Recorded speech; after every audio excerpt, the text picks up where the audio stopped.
We've learned coach supervision. First step was through theory, which had practice built into it.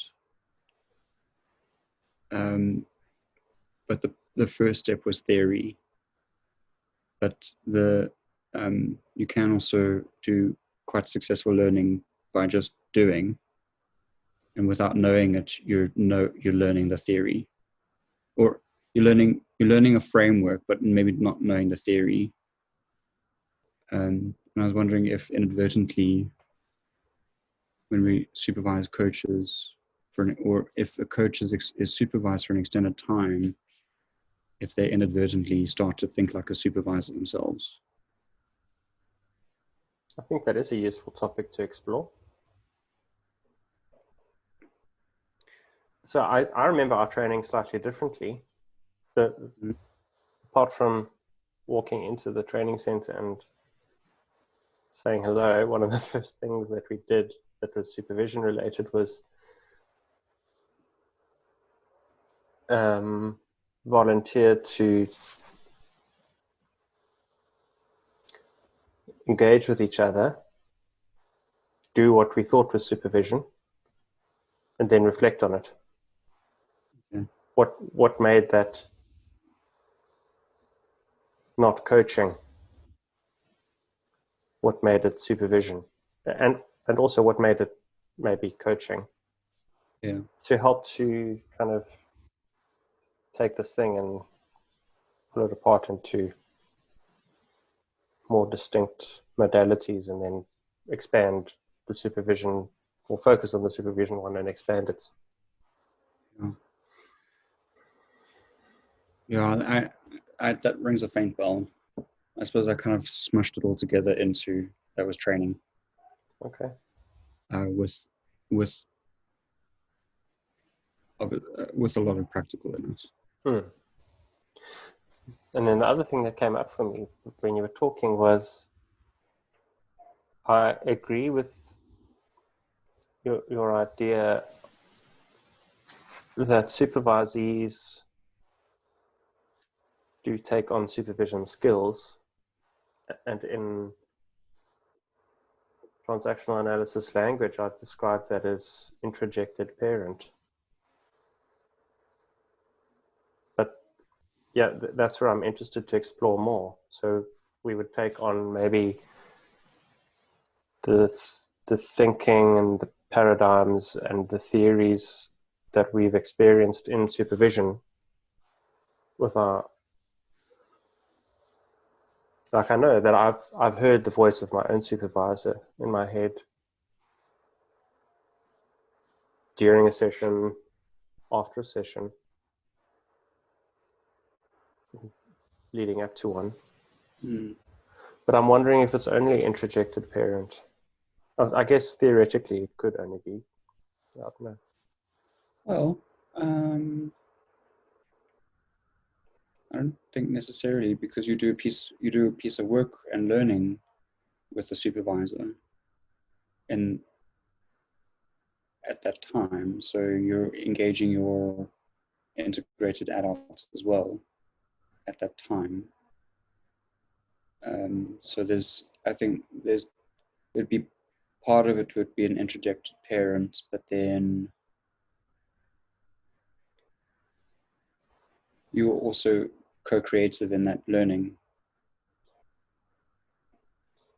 I guess it boils down to which model you're using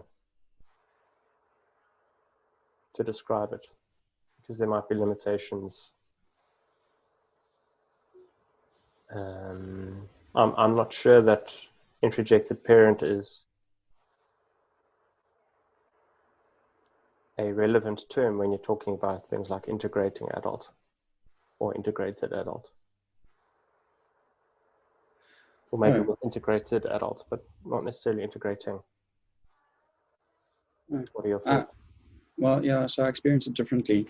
I think about when I reflect on my experiences, and at times I might recognize, oh, I sound like my mother, or I sound like my dad, or I sound like somebody that was significant. And in that moment, I can, if I want, pull it apart and decide what I want to do with it. Is it useful anymore? And if it's not, then hopefully try and let go of it. And if it is useful, then how do I start to bring it into my authentic way of being? So transitioning it from an introjection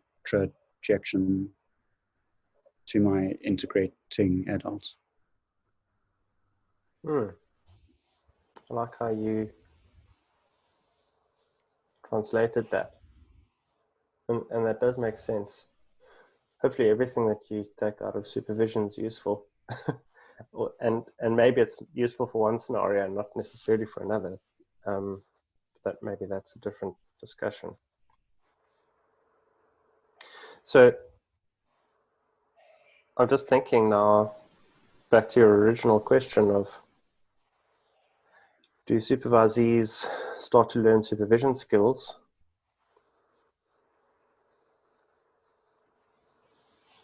And if you hold that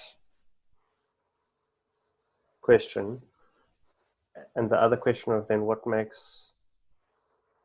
is the distinction between that and being a trained supervisor?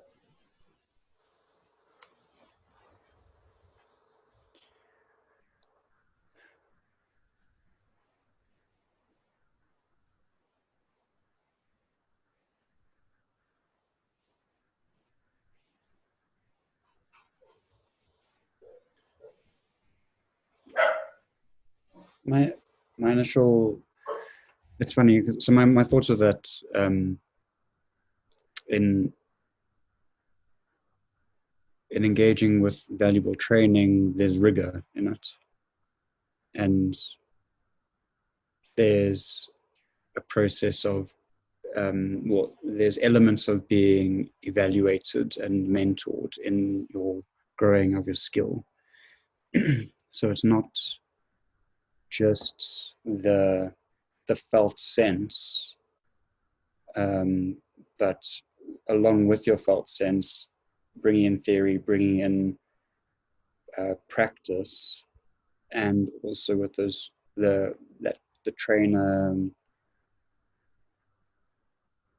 hat, engaging in that meta reflection about what are you learning about this process in yourself, which is, for me, the rigor.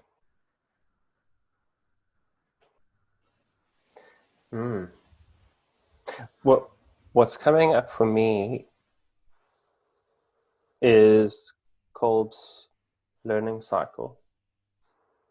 Yeah. And I'm wondering how complete the learning cycle is if you're just a supervisee taking on supervision skills, compared to how complete the cycle is if you have completed supervision training. Yeah, I like that. Do you want to add a bit more? That's as much thinking as I'd done on it. That's what came up for me when you last spoke. What ideas does it bring up for you? Yeah, so it's, what is the focus of that learning cycle? Mm-hmm. So when you're engaging with supervision training, the focus of the learning cycle is learning to be a supervisor. Whereas when you're a supervisee, your focus is, how are you showing up in your practice? And add on the other bits, but it's about you as a practitioner. So the focus of that learning cycle isn't that that focus of, how do I do supervision in practice with somebody else.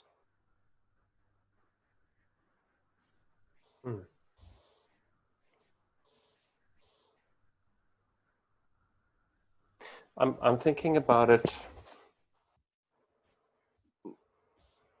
in a slightly different way. I'm thinking that, yeah, I don't know, maybe your way and my way will merge somehow. I'm thinking that as a supervisor,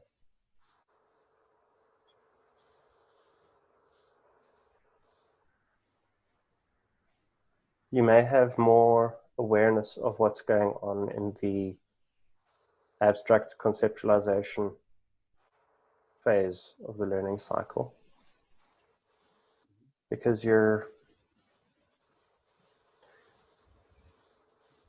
when you're supervising, you have an awareness of the dynamics in the session, in the relationship, and you have an awareness of self,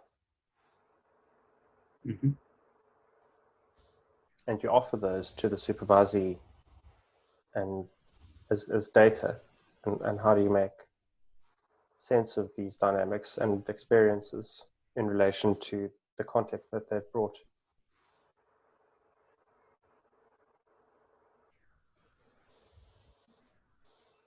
And I guess I haven't thought it out so much, but it's more an intuitive guess that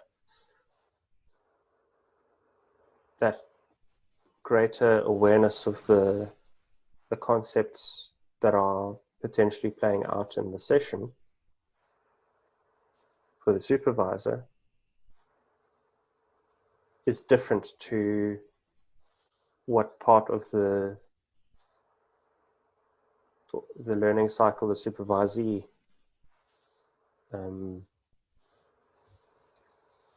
has greater awareness of or greater experience of. So I guess the supervisee is the person who brings the concrete experience. And the supervisor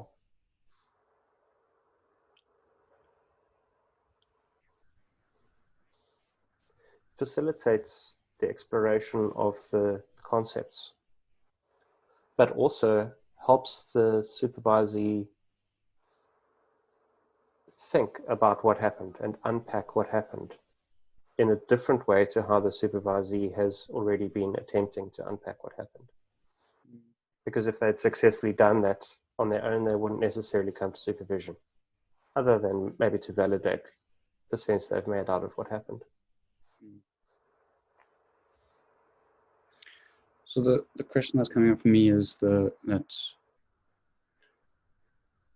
that's quite a skillful awareness and a skillful awareness that's been highlighted by the model of Kolb's learning cycle. And I would imagine that there's many people out there that are, through practice, very skilled in doing that stuff. But they may not have engaged in supervision training. So what makes it different?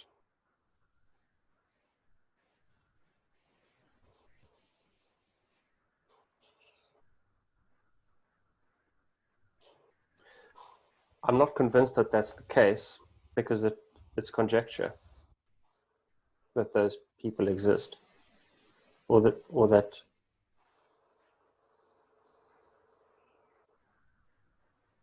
people that apply that methodology is something that's real. I'm not doubtful of it,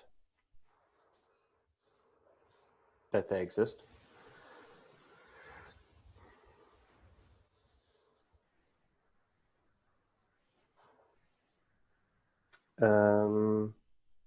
But for me right now, there's no evidence for or against it. I had another thought, and it's slightly different to what you just said. So let me know where you want to go after I've said it. Back to Kolb's learning cycle about the supervisee bringing the concrete experience, and I'd covered the other two phases, but I hadn't covered the active experimentation. And I think that's something that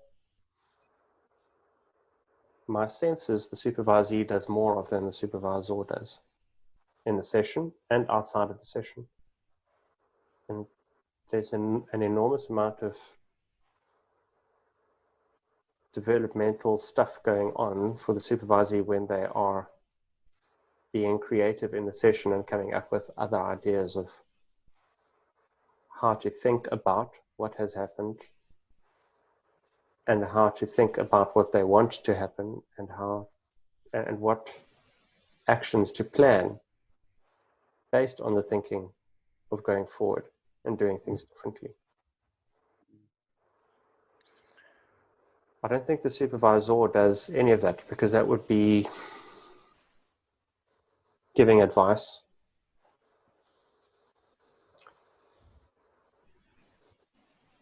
or something else like that. My philosophy is that there's more value to the client generating new ideas than for the practitioner to generate those ideas. Mm. So I'm just wondering if,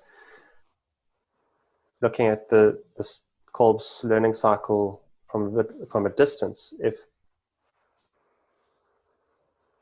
there's more activity on the supervisee's part in concrete experience and active experimentation Than in? Reflecting on the experience and conceptualizing it. Yeah. That's the I want to move out of the sun here. It's getting in the way.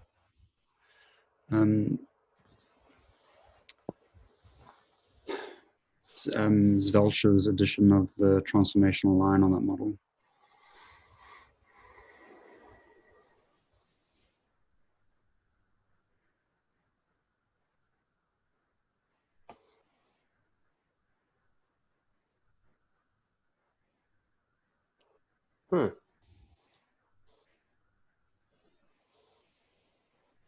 I hadn't thought about that. And to be honest, I'm not as familiar with that concept as I think you are. I mean, just because I can name it doesn't mean I'm familiar with it. Yeah.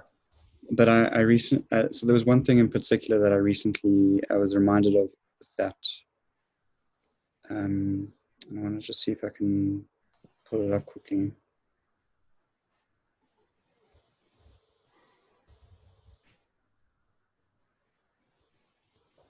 But I'd be interested to hear what more you have to say about that transformation line.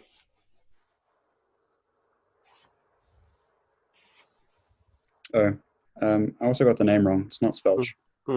He was mindful adult. Yeah. It's Zal. Another Z.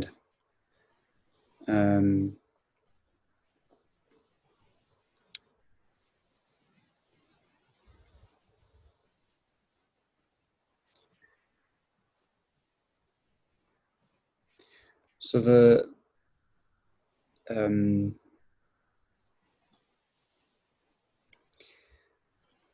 that's interesting.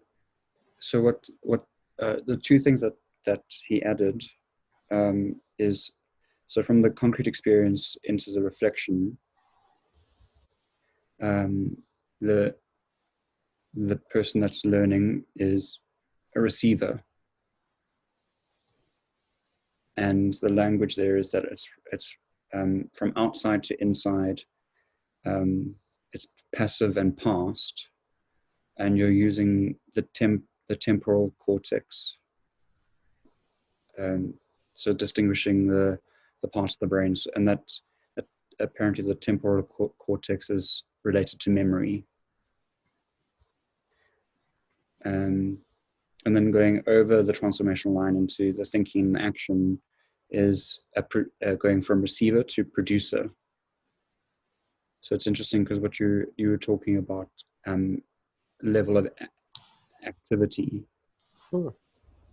and that's when they said the direction shifts. So it's from inside to outside. It's active and future, and then using the prefrontal cortex.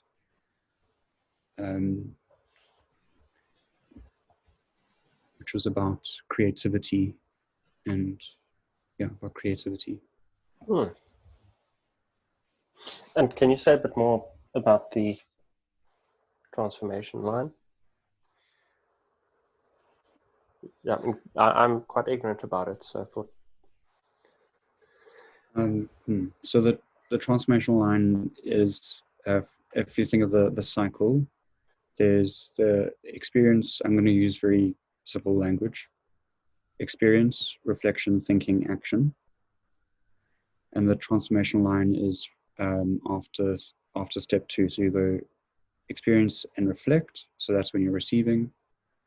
So basing stuff on memory, and then shifting across the transformational line is when you become more active, going into your thinking and then designing the new action.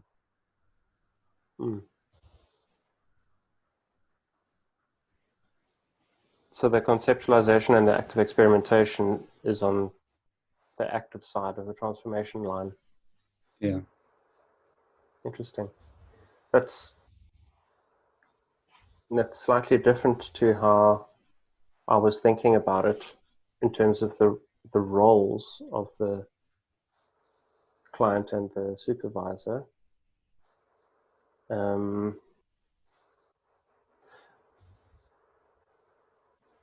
I had imagined,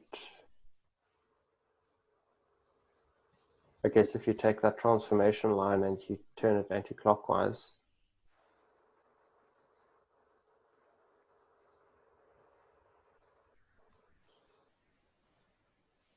that the client is more active in the concrete experience and the experimentation. That's kind of, or maybe active isn't necessarily the right word, but that's their domain. That's where their responsibility lies. And the responsibility and the domain of the supervisor is in facilitating the unpacking of the experience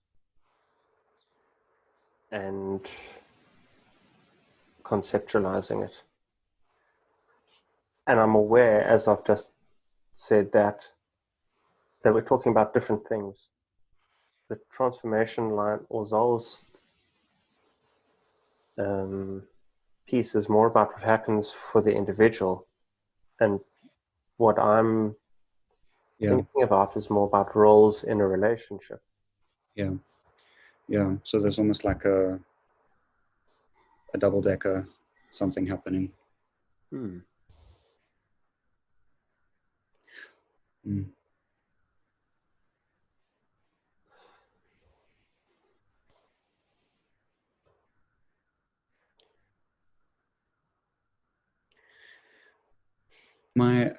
So this is coming out of us talking about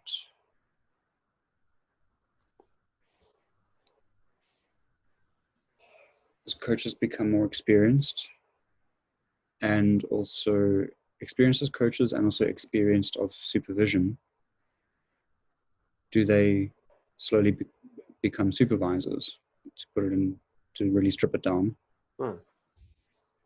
versus somebody that has engaged with supervision training?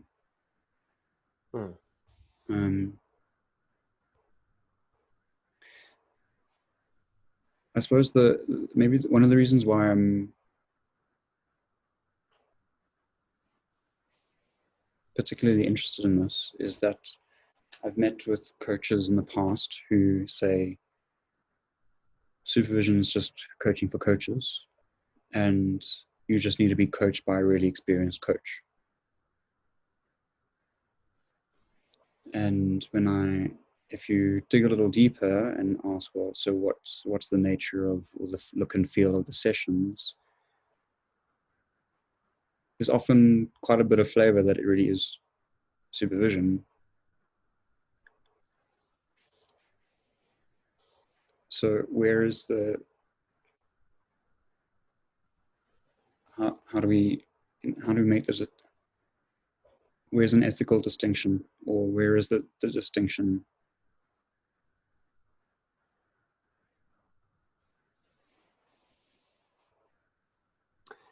Yeah, that's a good question. So I need to confess that I'm really biased against untrained practitioners for various reasons, which I don't think this is the conversation for. I also like to work off reliable data.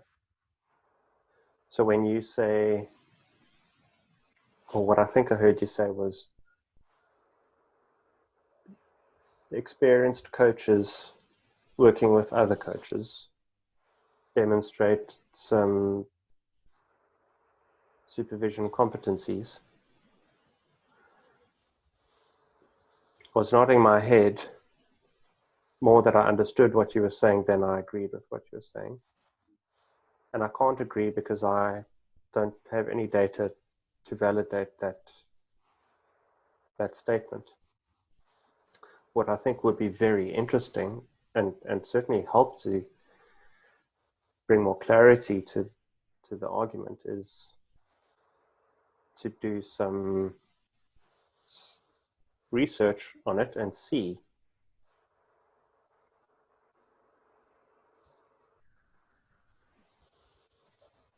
I guess you'd have to have a baseline in terms of supervision, the elements of supervision. That might be competencies, it might be philosophies, it might be theories. There'd be, I guess, different metrics that you could check. Is this untrained coach who's supervising demonstrating any of those elements? And to what consistency, to what depth, and to what effectiveness as well, because I think you can go through the motions of competencies but not reach the same level of depth as somebody perhaps who's really integrated them and experienced the personal transformation of years of supervision or coaching. It looks like you want to say something. Yeah, I wanted to just ask you to, if you could, you said a couple of words that sounded would be useful, and now I've kind of lost all of them. But you'd said about defining some metrics, and then the metrics would then look at Consistency, depth, effectiveness. And so there's something here that so you keep saying that you'd want to work on data, and I mean I agree with that, but I think that there's also space to bring in hunches or curiosities to expand the conversation. So I can don't know imagine how to distinguish my hunch from my bias. Okay.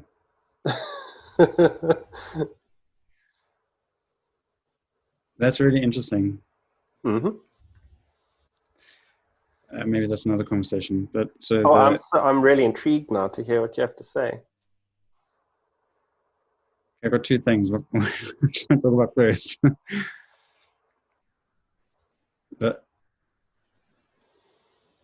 talking about the supervision or the other thing. The hunch and the bias. Yeah. That's the one I'm intrigued about. Okay.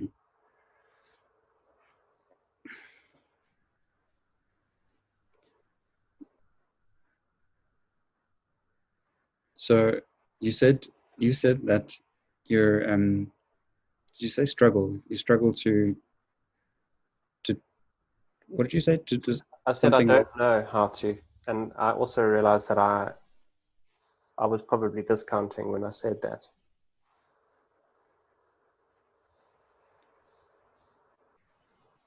Because Well, I probably do know. yeah. I mean, as I know you,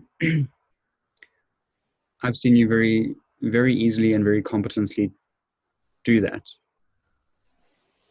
Um, and I wonder now if this is a topic that we're quite passionate about. That's the word that really is so appropriate here, because I'm very passionate about it. And I know from myself, when I'm passionate about something, I can get hooked into right and wrong, Mm-hmm. and it's black or white. There's no space for gray. Mm-hmm. And I'm wondering if that maybe that's what happened for you, that in that moment when you discounted yourself. Mm.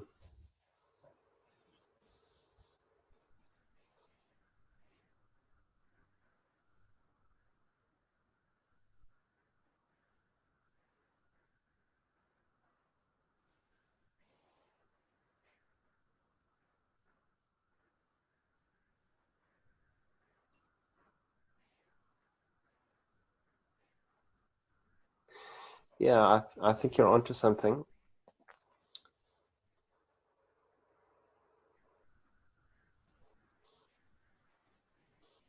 My desire to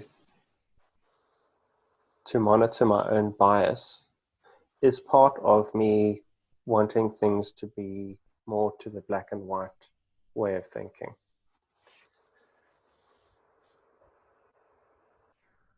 I also feel some responsibility to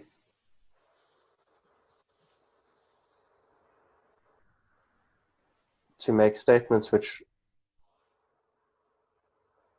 are reliable, because we're doing a we're having a conversation which is going to go into the public space, and people are going to see the conversation, and it may influence people, may influence their thinking. So I want to be very careful before I say I agree that untrained coaches can be as effective as trained supervisors. But I also feel a responsibility to let people know who they're hearing their opinions from. Somebody who is biased, some biased towards values of um, high standards, ethical practice, safe practice, and practice based on something that's measurable and can be consistently applied and measured.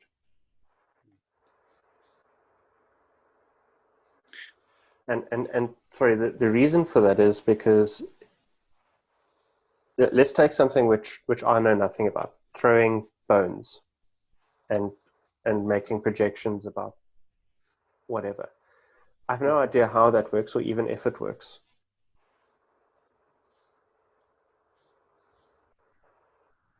That kind of practice, if there's no theory to describe how it works, it's open to abuse. And not only is that unsafe, but it over time negatively impacts the individuals practicing it, and it negatively impacts the field of coaching and supervision and whatever modality or whatever theories you're bringing in to support that kind of work, like NLP or TA, whatever it is. So I guess it's about integrity. But integrity for me is a value which sums up why I'm talking about my own bias, but it's also why I want to base our thinking on something that's more tangible and high resolution, because it high resolution, you can really detail why things work. So yeah, I feel like I've gone down a rabbit hole, but it was a rabbit hole that describes why we're having some parts of this conversation.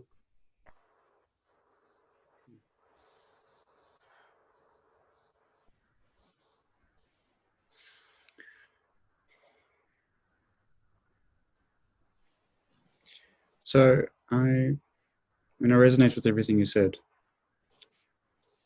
and I think it's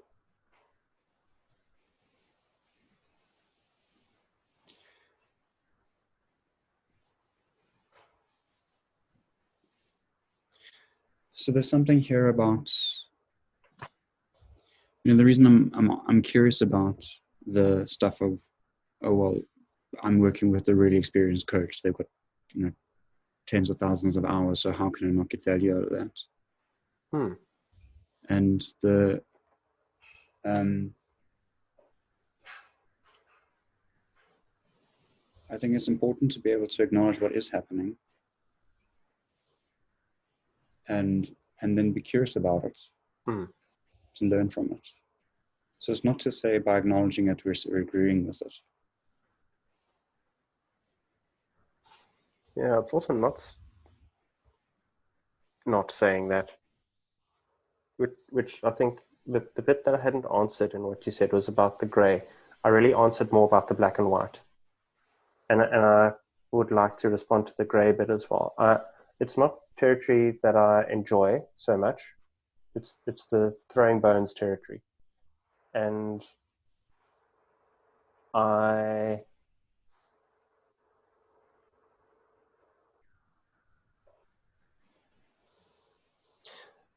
it's the territory of having coaches who don't have supervision training being effective. And how do you make sense of that? How do you measure it? I don't know if these things can even be done.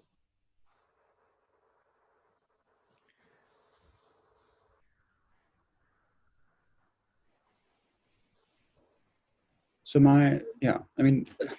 I think, what also lies what lies in those gray areas is our ongoing discussion about the line between coaching and therapy.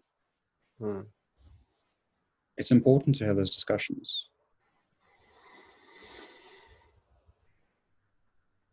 Yeah, why is that important? If they can't be resolved, and I think maybe that's the only hard and fast conclusion we can come to about them. I missed that. You can't resolve what the line is between therapy and coaching, and between, well, not in a hard and fast way, because I think they exist on a continuum. Yeah. So I think that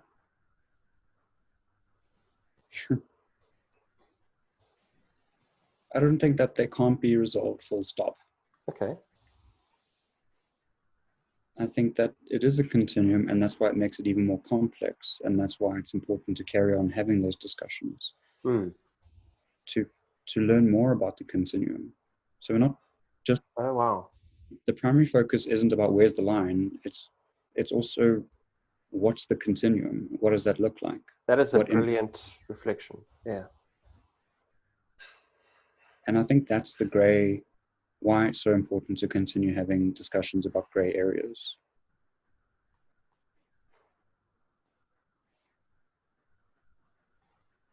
What is the continuum? I really like that.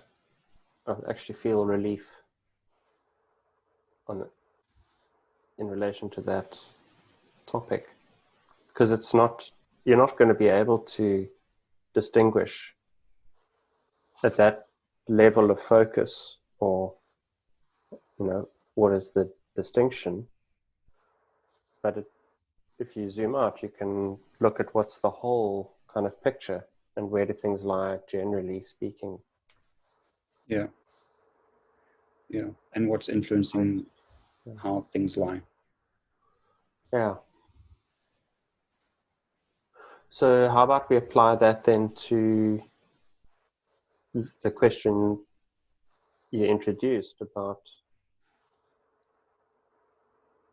supervisees learning to be supervisors, and maybe also experienced coaches being effective supervisors.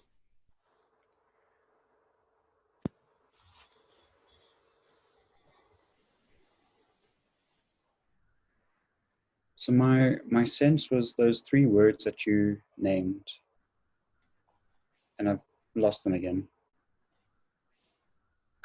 Consistency, effectiveness, and depth. And depth. There's something about, I think people can do that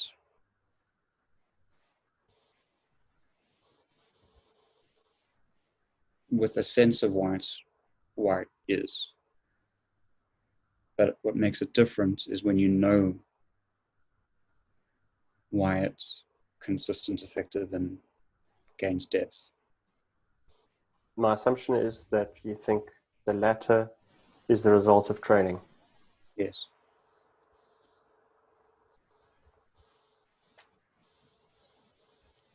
Yeah, that would make sense. And I think it's consistent with what I said earlier about the supervisor has more responsibility, or their domain is the unpacking and the conceptualizing. Because at least the kind of training that you and I were part of is being equipped with metaphors, concepts, theories, which describe relationships and which describe paradigms of thinking. Mm. And I think something that's important to add there is that it was a coherent set of models and theories. Can you expand on that a bit? So the training was created by people who are themselves trained and experienced supervisors and have studied much wider than just that. They have studied on how people learn and other modalities, models around that. And because of that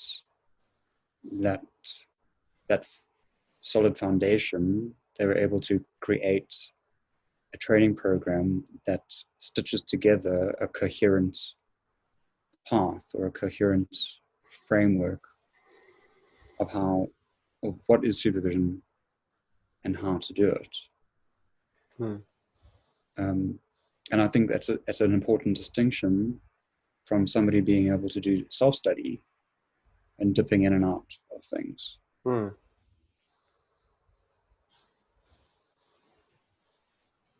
Yeah, when you were saying that, a word that you had used earlier came to my mind again, which was rigor. Yeah.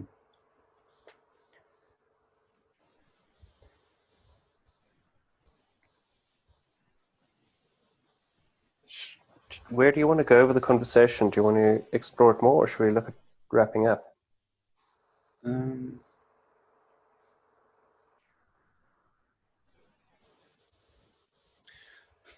I think maybe start wrapping it up.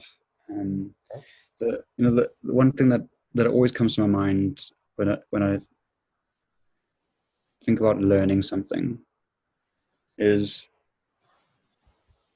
at some stage, somebody had to create the framework. So there were, like, was it on the 8th day, God created all frameworks of knowledge. People found things out. They went, oh, okay. When I think something that's quite a distinct example of this is medicine. People slowly but surely realized, oh, when I use this, that happens. When somebody's been exposed to this toxin, this helps. And over thousands of years, it's become a coherent body of knowledge. And along with that body of knowledge, there's a coherent system of how to transfer that knowledge to allow people to learn to become medical practitioners. So when we talk about coach supervision,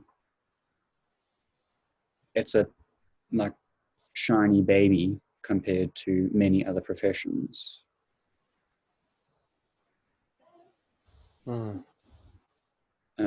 So I think that maybe that also makes it quite easy for people to say things like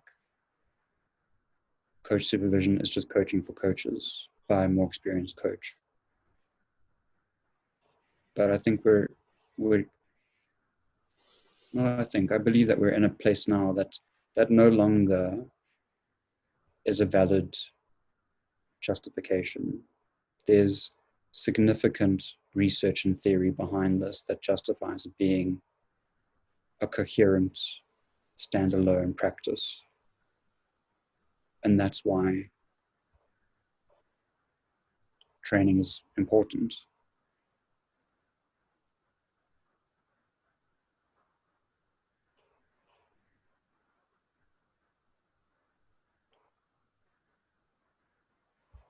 What's your thoughts? One thing that came up for me listening to you now was about people who make the statement that supervision is just coaching for coaches don't know what they don't know. So, and the other thing was supervision it has a body of knowledge. It is the sum of, or no,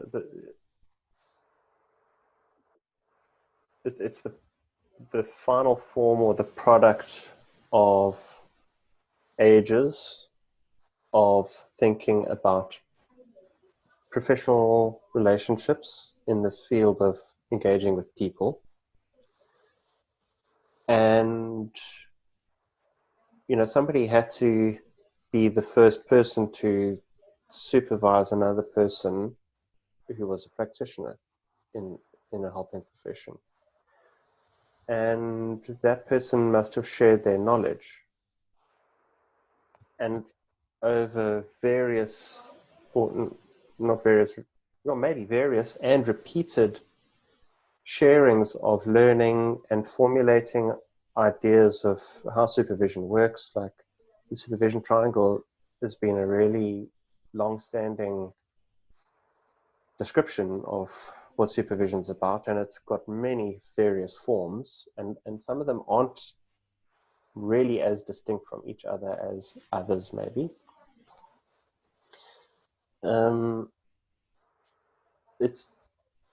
It's become a unique modality because it's become an area of specialization as a result of people sharing their ideas, building a picture of what it is, and and deepening that practice. Because once you start to think in a different paradigm, that paradigm expands and it becomes more coherent and it goes through rigorous testing. So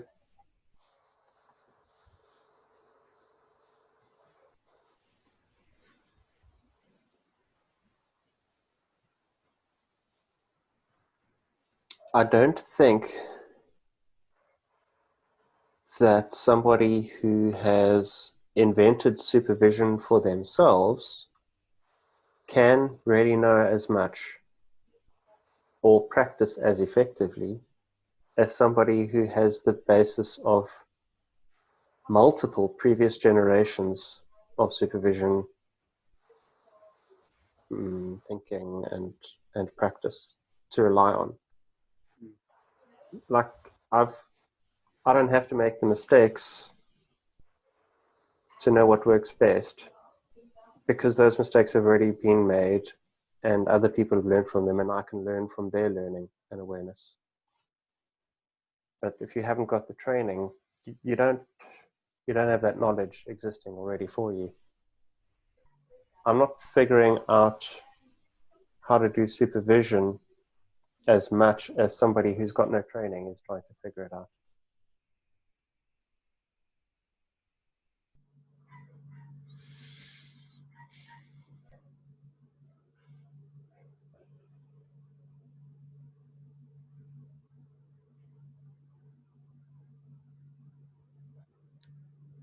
Yeah, I was kind of thinking, I'm not sure if this is maybe a rude metaphor, but it's like somebody who can create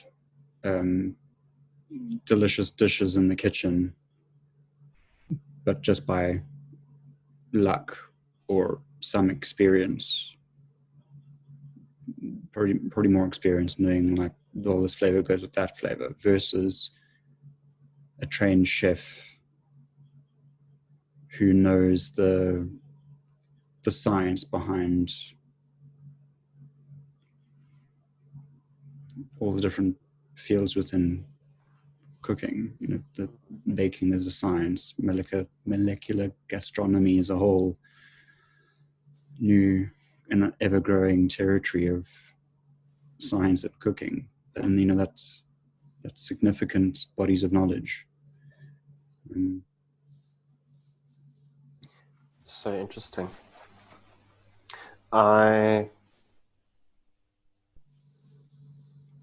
was listening to the Dark Horse podcast this morning, Yeah. the Q&A session, and someone talked about some new terms which I've not heard of before: spell casting, gateways to knowledge, and there was another one, linguistic gateways. It's terminology that serves as a barrier to those who don't know that body of knowledge. So if we like molecular gastronomy makes cooking sound very fancy. I'd be surprised if they're working on a molecular level in their understanding. I don't know, but I think this relates to supervision in that when we use terms that we're comfortable to because we've got the training, things like transference and countertransference, projection, parallel process, they can be intimidating words, and they can make people think, oh, that supervision is Big Brother looking over your shoulder, and there's an authority figure because they use language I've never heard before. That casts a negative light on the modality. Although those terms are really, they've evolved to single word or short phrase terms because they encapsulate something a lot more complex very simply.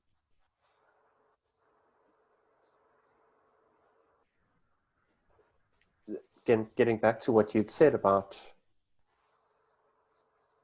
somebody who is really skillful as a practitioner without the training, I don't think that and having an awareness of, or a high resolution awareness of the modality are incompatible. I think that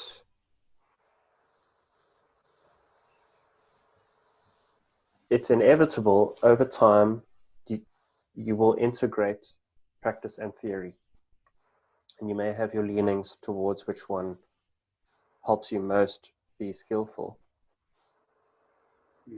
Like for some it might be theory, and for others it might be just jumping in and practicing, and they learn best like that. So I think, yeah, you can have skillful practitioners who have no training, and you can have practitioners with lots of training, but they're quite clunky in their practice because they're relying on the competencies of supervision and the theory rather than having integrated those into their practice and engagement with other people. Yeah.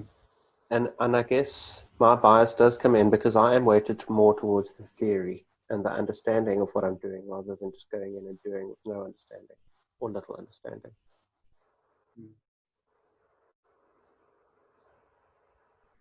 I've had some interesting experiences lately of being confronted with my biases around that. So I think a lot of my stuff is around pleasing others and getting things right.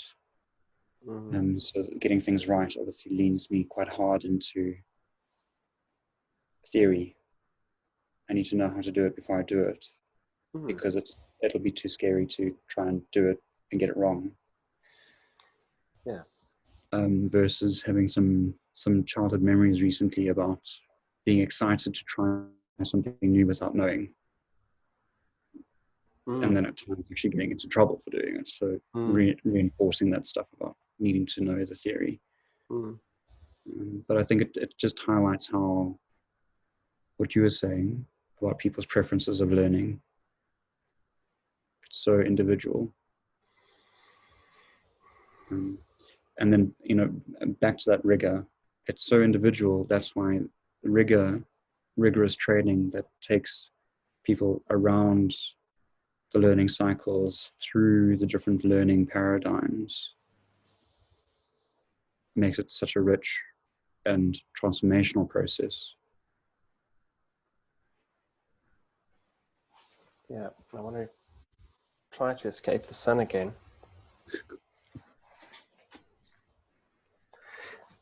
Which is might be perfect playing up there. Yeah, I guess my argument is I have an awareness that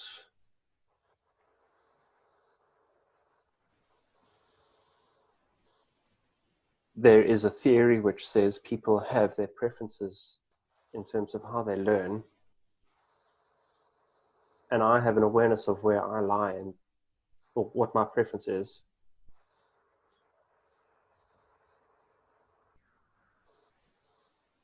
And I can understand when I work with a client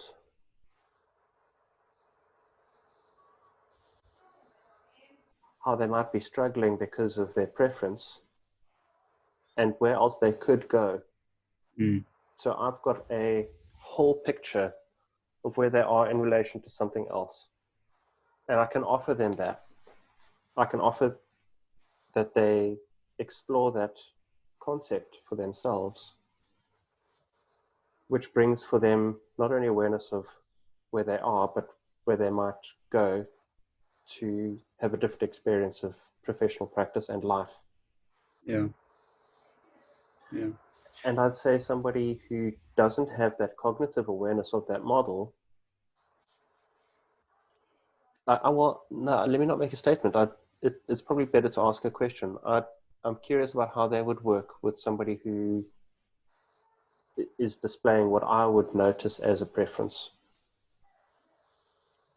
If that untrained person doesn't know what the model is that describes that. It might just be a more organic session. It might even have less restrictions placed on it.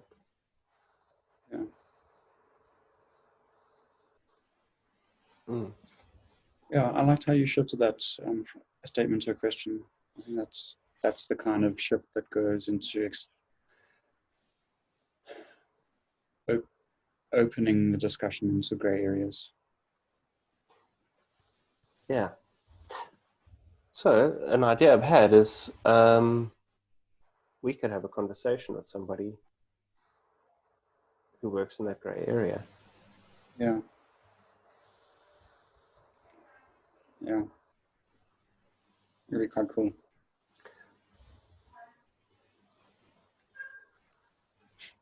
Let's make sure that we don't gang up on them. Yeah. If we have questions. Yeah. Yeah. Yeah. If you give the wrong answer. Uh-oh. Yeah. It'll be great learning for me, at least.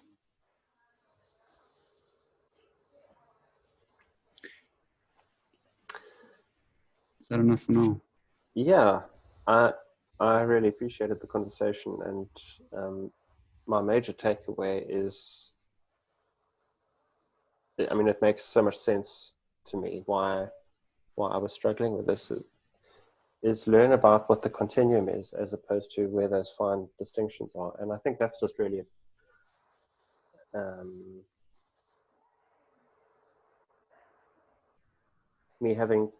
me trying to look at the fine distinctions is just a symptom of a perfectionist approach to problem solving. I think there's also something about a modern mindset about that. Douglas Murray's book Manners of Crowns. I think the individual areas that he zeroes in on where there's so much animosity, it sounds like that it's because the drive is to try and find a specific point, and that just gets convoluted in so much other stuff. Mm-hmm. Whereas actually the discussion and then in the discussion around continuum is not safe, and that's when more stuff happens and even less clarity comes. Yeah. That really makes sense. Thank you. Thank you.